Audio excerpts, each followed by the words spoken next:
大家早晨，美國總統特朗普喺最後一刻再次扭軚，相信受到國民同埋大財團嘅壓力啦，就係將絕大部分嘅國家嗰一個嘅對等關稅嘅實施日期咧押後90日，但係對中國當然包括埋香港同埋澳門啦，就將嗰個嘅關稅增加到125%嘅，美股應聲大幅反彈。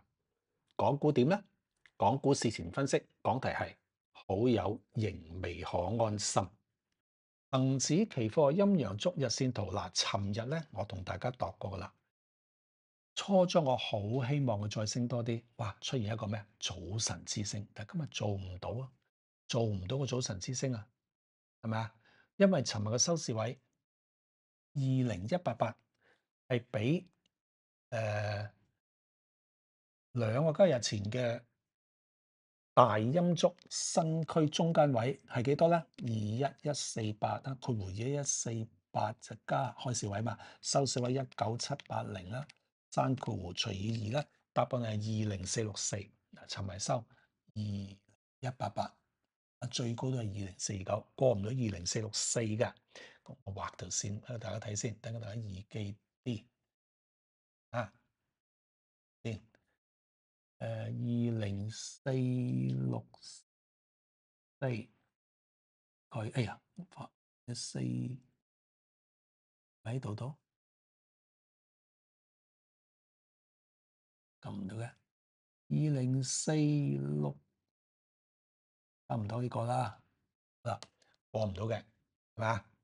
一個收市位過唔到，未算早晨之星，未算。咁今日係點咧？裂口高開衝上啊！咁就會好啲啦。如果裂口高開衝上之後，個裂口唔好被完全補回喎。喺今個星期、今日週末前後都唔好啊。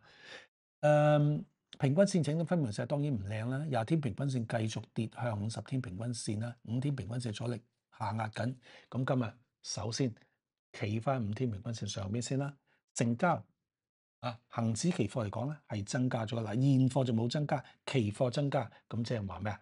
啲好友大戶期貨好友大戶就有嗰個睇好後市嘅態度咧，係積極啲啦。不過都係嗰句啦，好友仍未可安心。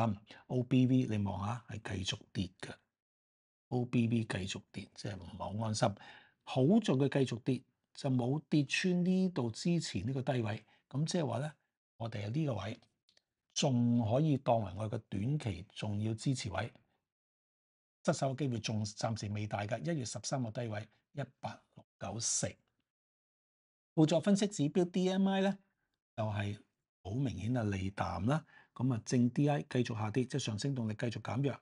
負 DI 好在就冇乜點增加啊，輕微下降添，唔重要，即係下跌動力係減弱，輕微減弱咗嘅。待變之局咁我俾咗呢啲幾條線你先喎，阻力位關鍵位重要支持位。咁跟住我哋睇5個主要技術分析指標啦。暫時嚟講咧，未有一個做好，未有一個利好。最大機會利好嘅就 STC 今日 percent K 升破 percent D， 正式升破就會發出呢個買入信號。但我再講過啦，喺大跌市之後，第一個買入信號唔可靠嘅，第一個升破通常要等第二個甚至第三個，即係兩次，甚至即係背馳，甚至複式背馳之後咧，個市短期先可以繼續升嘅。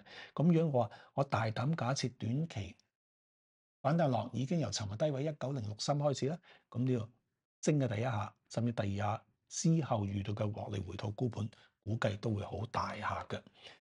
RSI 希望盡快翻去佢嘅5天平均線上邊企穩啦。